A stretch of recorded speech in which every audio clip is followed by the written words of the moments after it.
TN9 TV news ఛానల్కు స్వాగతం. శ్రీకాకుళం జిల్లా టెక్కల్ నియోజకవర్గం నందిగాం మండలం.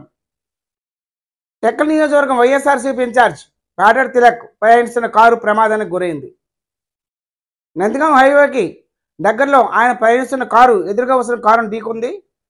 ఢీకొన్న తర్వాత గోడకు ఢీకొని అటువైపుగా వెళ్తున్న ఆటోను ఢీకొట్టడంతో ఆటోలో ప్రయాణిస్తున్న 20 గాయాలయ్యాయి. కారులో ప్రయాణిస్తున్న ఒక వ్యక్తి గాయాలయ్యాయి. అయితే పాడర్ తిలక్ మాత్రం ఎటువంటి గాయాలు కలగలేదు. విషయం తెలుసుకున్న పోలీసులు వెంటనే ఘటనా స్థలికి చేరుకొని కేసు దర్యాప్తు చేసి వివరాలు తెలుసుకున్నారు.